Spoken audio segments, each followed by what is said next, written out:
काहे की इ गब्बर के खुश करके जइबे न तो हमरा से बच तू पइबे न, ठीक है? ना सकुना, ई कुत्ता सन के सामने मत नाचिए, पैसा ना दिए तो नाचे के मन बा तो बड़का को पार्टी रख ले वाली चंद्रयान 3 लैंडिंग के खुशी में आ तोरा साथे साथे विदेशी पार्टी के 3 गो लौंडो भी मंगवाई, ओकरा साथे 2 ठुमका लगइए।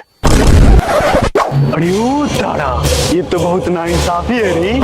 3 लौंडिया नचाएगा और हमको नहीं बुलाएगा। अरे ओ सांबा, जरा पूछ तो तारा से कि नाच दिखाने का कितना टिकट रखा है रे? बोलो बोलो बोलो बोलो।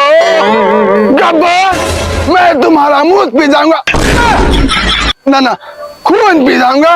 ओए सकीना, तुम जैसे कुत्तों के सामने नहीं नाचेगी। ओए केकरा सामने नाची रे सरवा? हमरा जैसे कुत्ता के सामने।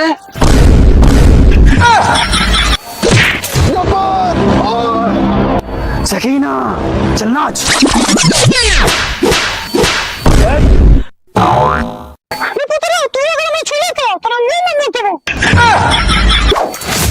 जंगेज खान ठीक से चलियो, हिंदुस्तानी लोग जब अपना पर आ जाए तो गाड़ फाड़ के रख दिए सन।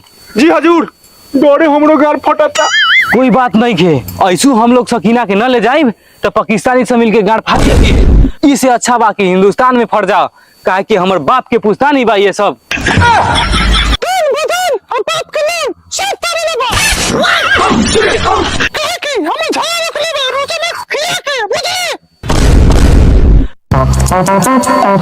सर वो देखी सकीना के बाने रख ले बा, करी फायरिंग। ठीक बा कर, लेकिन खाली गाने में गोली मार। भाग रे पुलिस आई।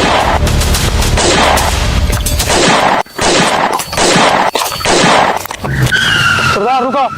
काहे डरा तानी? अपने लोगों के पास बा बंदूक, कहत इधर से फायरिंग शुरू कर देवल जाए। चुप, जान बची तो लाखों पाएम आ सकीना ऐसन माल अपन बेटा के छट्टी में नचवाएम। काहे की अपना लगे के गोली बंदूक सारा नकली बा। ऐसू ही गदर फिल्म का सोले थोड़ी सारा एक्शन हम ही करी। चल भाग।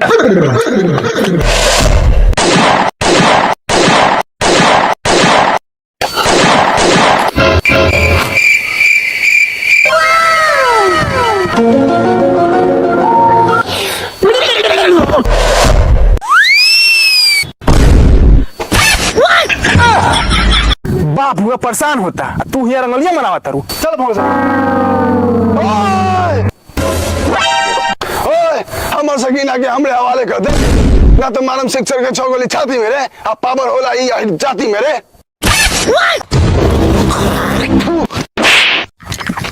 पापे, ओ पापे, तू कहाँ है पापे? पापे, ओ पापे, पापे, ओए पापे, पापे, ओ पापे, पापे, ओए पापे, ओए पापे, ओए पापे, उठ रे। उड़ जा काले कावा तेरे मुंह बिच लंड पावा ले